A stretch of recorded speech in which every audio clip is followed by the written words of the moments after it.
दोस्तों नमस्कार, स्वागत है आप लोगों का SR हाउस वर्किंग ब्लॉग में, जिसमें आज मैं आपको कॉलम और फुटिंग के बारे में जानकारी देने वाला हूं। और यह जानकारी में आपको फुटिंग का रूल होता है, कॉलम का जो रूल होता है, मैं उसके बारे में आपको सारी डिटेल देने वाला हूं। आप थोड़ी देर बने रहिए, थोड़ा समय लूँगा मैं आपको इसके बारे में मैं टोटल जानकारी दूँगा और बढ़िया तरीके से बिल्कुल सही जानकारी आपको मिलेगी। तो वीडियो को अच्छा लगेगा तो एक लाइक और चैनल को सब्सक्राइब कीजिएगा। तो चलिए मैं आपको शुरू करता हूँ कि जब भी हम एक कॉलम का जो हम मकान बनाते हैं, अब मकान का जो बेस होता है, ये बेस हमारा कॉलम और बीम पर होता है।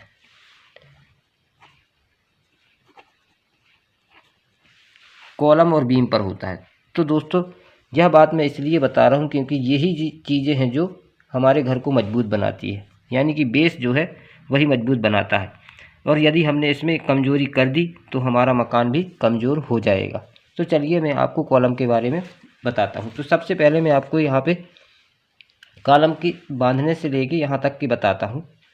तो दोस्तों यदि आप घर 2 मंजिला या 3 मंजिला बना रहे हैं, ठीक है, यदि आप 2 मंजिल या 3 मंजिल ले जाना चाहते हैं तो मैं तो आपको यही कहूँगा कि आप 2 या 3 मंजिल का स्ट्रक्चर लेके चलिए, क्योंकि आगे चल के भविष्य में आपके बच्चे या आने वाले समय में बच्चे ही, इसलिए आप पहले से ही इतना मजबूत बेस बना के रखिए कि यदि आप वो लोग चाहें तो आगे चल के उसमें निर्माण करा सकते हैं। तो सबसे पहले मैं आपको यही बताऊंगा कि इसमें जो सरिया आपको इस्तेमाल करना है उसमें 6 सरिये इस्तेमाल करने हैं। 12 mm के 6 सरिये। यदि आप 1 मंजिल बना रहे हैं तो 12 mm के 4 सरिये। और यदि आप 3 मंजिल बना रहे हैं, 3 मंजिल के लिए आपको 16 mm के 4 सरिये और 12 mm के 2 सरिये इसके बीच में खड़े डालने हैं। चलिए ये हो गया। इसमें जो रिंग बनानी है, रिंग आपको 7 बाई 9 की बनानी है। तो तैयार आपका जो कॉलम होगा 9 बाई 12 का होगा, जो 3 मंजिल तक आसानी से चला जाएगा। ये कॉलम का साइज़ हो गया भरने के बाद। तो चलिए अब मैं आपको बताता हूँ कि जैसे ही कॉलम को हम ज़मीन में खड़ा करते हैं, लेकिन खड़ा करने से पहले ज़मीन की जो गहराई होगी, अब मैं आपको बताता हूँ। ये जो फुटिंग होगी, आपको फुटिंग कितनी गहरी करनी है। यदि 3 मंजिल बना रहे हैं तो आप 4 बाई 4 और गहरी भी 4, यानी फुटिंग, ठीक है। आपको सबसे पहले ये गड्ढा जो कराना है वह 4 बाई 4 का होगा और 4 फीट गहरा भी होना चाहिए, ठीक है। जैसे ये होता है तो आप इसके नीचे आप एक जाला बिछाएंगे। इसको भरने से पहले इसमें सरिये का एक जाला बनाएंगे और जाला बनाने के पहले आपको यहाँ पे 3 इंच की एक बजरी की लेयर डालनी है। सबसे पहला काम क्या करना है, 3 या 4 इंच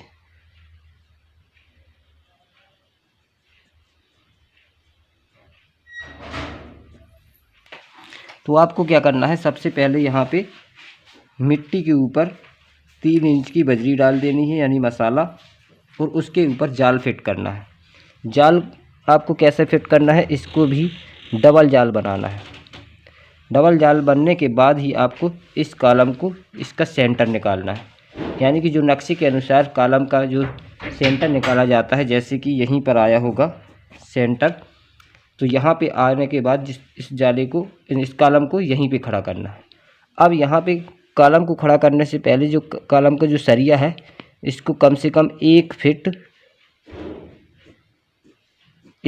एल लगा होना चाहिए। इस प्रकार से जैसे एल लगेगा तो इसका पैर मजबूत होगा। और ये एल को इस सरिये से आपको बांध देना है। जितने भी जॉइंट है, जहाँ जहाँ पर भी जाएगा, इसको इससे टच कर देना है। अब तो ये तो हो गया इसको खड़ा करने का प्रोसेस। अब इसके बाद आपको यहाँ पे जो बजरी डालनी है, यानी कि मसाला डालेंगे, इसका जो रेशो इस्तेमाल करना है वह 1:1.5 का, 1:1.5 3। यानी M20 ग्रेड का मसाला यूज़ करना है, ठीक है। और इसको जैसे यहाँ तक भरने के बाद आपको एक स्टेप ये देना है ज़रूर। इस प्रकार से आप जब बजरी को भर देते हैं तो ये कॉलम एक मजबूत कॉलम बन जाता है। ये कॉलम क्या बन जाएगा? मजबूत।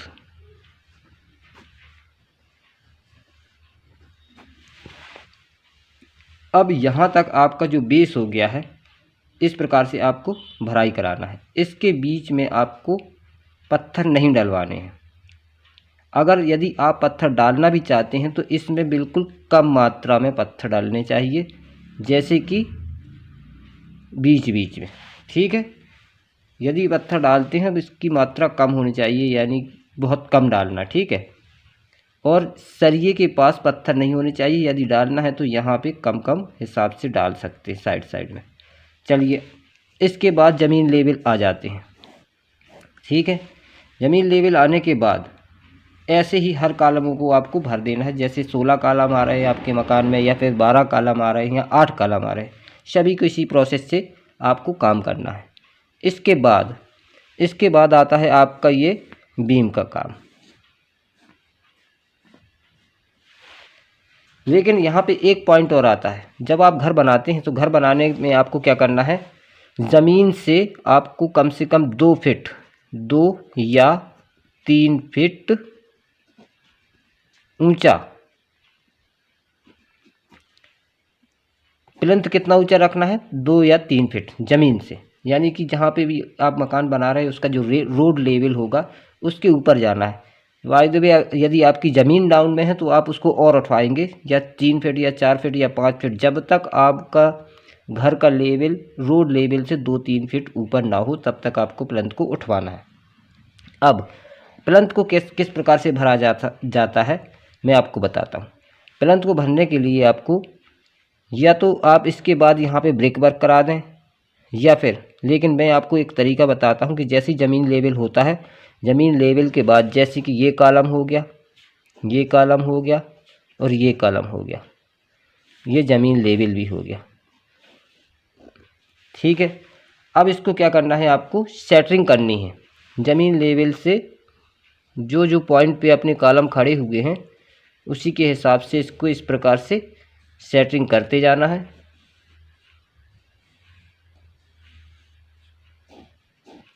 इस प्रकार से पूरी जगह पे सेटरिंग कर देनी है अपने मकान पे, जहाँ जहाँ पे कॉलम है।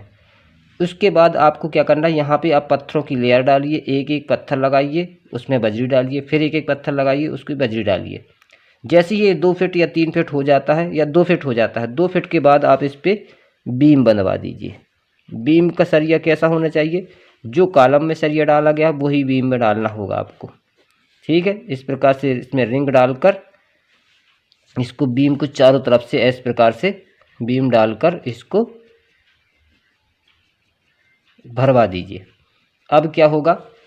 ये आपका प्लिंथ जो होगा वह 2.5 या 3 फीट ऊंचा हो गया, ठीक है दोस्तों। जैसे कि अब 3 फीट ऊंचा हो गया, अब यहाँ पे आपको काम को रोक देना है। इसके बाद आपको क्या करना है? कुछ दिनों के बाद या दूसरे दिन जैसी सेटिंग खोलते हैं, ये फट्टे की सेटिंग खोलते हैं, उसके बाद आपको इसमें मिट्टी की भराव करा देना है जितना भी ऊंचा हो। मिट्टी का भराव कराना है और साथ साथ आपको इसकी क्यूरिंग करनी है, यानी तराई करनी है।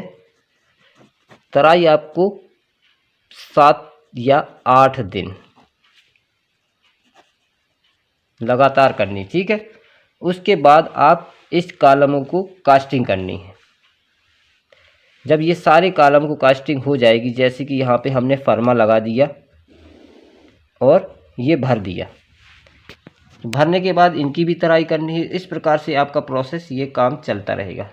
यहाँ पर एक बात ये आएगी कि अब यहाँ पे पहले बीम भरने के बाद ब्रिक वर्क करेंगे या कॉलम की कास्टिंग करेंगे। लेकिन आपको मैं ये बता दूं कि आपको पहले कॉलम की कास्टिंग ही करानी, उसके बाद ही ब्रिक वर्क का काम करना है। तो दोस्तों, वीडियो बड़ा हो रहा है, तो अब अगला स्टेप यानी नेक्स्ट स्टेप में इसको ब्रिक और कॉलम की कास्टिंग और लिंटल बीम, दरवाजे को लगाना, ये सारी चीज़ें आपको समझाऊंगा। ये मैंने आपको फुटिंग के बारे में बता दिया है। फुटिंग आपको इस प्रकार से करानी है। दोस्तों वीडियो अच्छा लगा तो लाइक और चैनल को सब्सक्राइब जरूर कीजिएगा। मिलते हैं नेक्स्ट स्टेप में।